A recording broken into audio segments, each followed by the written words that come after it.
Au fait, affaire de rébellion là, j'ai dit que si la Côte d'Ivoire n'arrive pas à avancer, si la Côte d'Ivoire n'arrive pas à aller de l'avant là, c'est parce que on estime qu'il y a une injustice. C'est pour ça que chaque jour que Dieu fait là, on revient sur le sujet.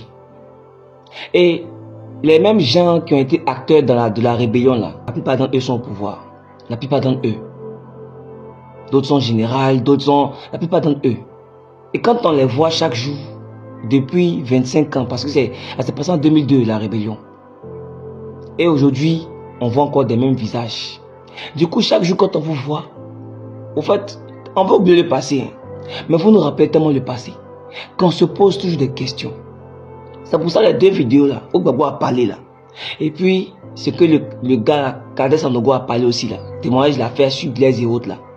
Ce que Gbagbo a fait aussi sur Kadhafi et autres là. Nous, on s'interroge aujourd'hui. On s'interroge aujourd'hui. C'est pourquoi j'ai posé des questions simples. Sans accuser, hein, j'ai posé des questions simples pour vous amener à réfléchir. Première question. Première question. On nous fait comprendre que Kadhafi a financé une rébellion.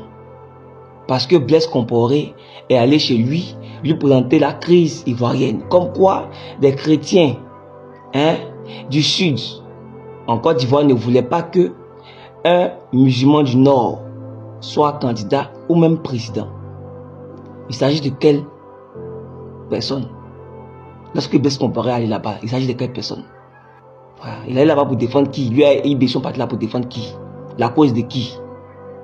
Ça, c'est ma première question. Quand Kadhafi a financé à hauteur de 60 milliards, qu'est-ce que les gens lui ont promis en échange ou en retour? Parce qu'on ne fait rien pour rien. Ça, c'est ma deuxième question. Lorsqu'ils ont dit à Kadhafi qu'ils veulent faire une rébellion pour enlever Gbagbo là, c'était pour placer qui? C'était pour mettre qui à la place? Puisque IB dit, lui, ça ne l'intéressait pas d'être président. Donc, c'était pour mettre qui à la place? Ça, c'est ma troisième question.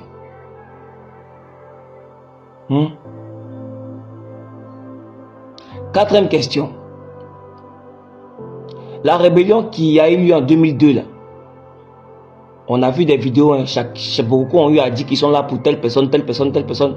On a eu beaucoup de vidéos ici. Donc, est-ce que, avant que la rébellion ne commence, est-ce que le président Ouattara est au courant? Si oui, pourquoi il n'a pas demandé à ce que cette rébellion ne commence pas?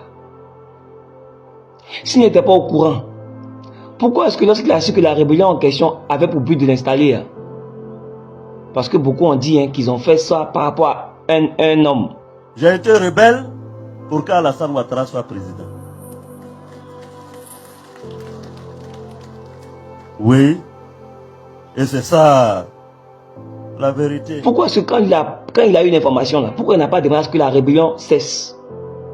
Parce que s'il avait demandé ça, puisque les gens disaient qu'il combattait pour lui, s'il avait demandé ça, pourquoi est-ce que il n'a pas demandé à ce que les gens arrêtent carrément de continuer à faire ça? Il allait continuer à prendre le chemin de lutter normalement pour avoir, ou même pour être candidat. Pourquoi il n'a pas demandé ça? Ça, c'est ma quatrième question. Cinquième question. Blaise Compaoré, là, il a encore d'Ivoire ici.